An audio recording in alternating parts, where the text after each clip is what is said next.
Taking a wider perspective, perhaps, what are the opportunities for pharmacists in respiratory medicine? Let's first think about perhaps the role of pharmacists in respiratory, because I think that's really important for us to consider. And I think working in respiratory and working with respiratory patients is a very enjoyable environment to work in. The MDT are often very welcoming to having pharmacists involved, which is always a good starting point.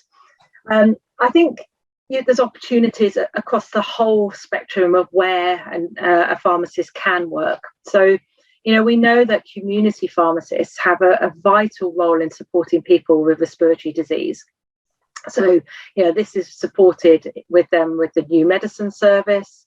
We very much will help support community pharmacists in health promotion, so stop smoking services, exercise, weight reduction, and we hope to have a new contract which encourages community pharmacists to support more with inhaler technique, because of course for them to check and optimize inhaler technique when a patient collects their inhalers is the best time for that to happen.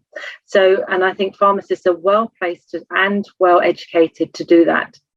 And are there other things they could do as well? The other area I haven't mentioned is around red flags. What about those patients coming into community pharmacists who are picking up frequent courses of antibiotics and steroids but haven't yet got a diagnosis?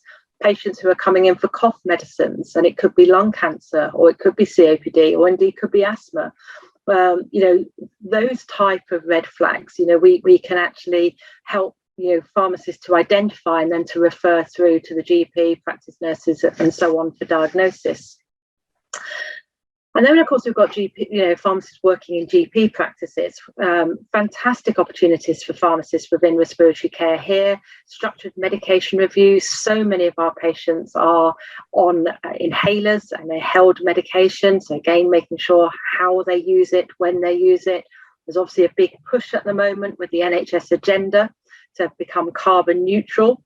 So there's incentives for GP practices to look at using greener inhalers, such as dry powder inhalers, and a lot of GP practice pharmacists are getting involved at the moment with that piece of work.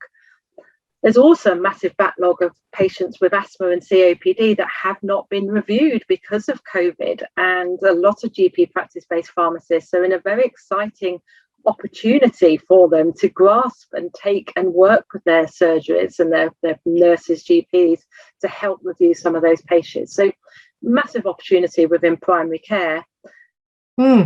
That's interesting. And previously you've mentioned there are other roles too. Opportunities in hospital, so specialist commissioning for all these high cost therapies like the biologics we talked about. Really important to have pharmacists involved in providing those services, working on the wards. And the last area is integrated care, so pharmacists working across the integrated care system, trying to break down the barriers between primary, secondary care, community hospitals, councils, to try and improve health and prescribing of respiratory care across the whole integrated care system that they're working in. So huge opportunities for pharmacists within respiratory.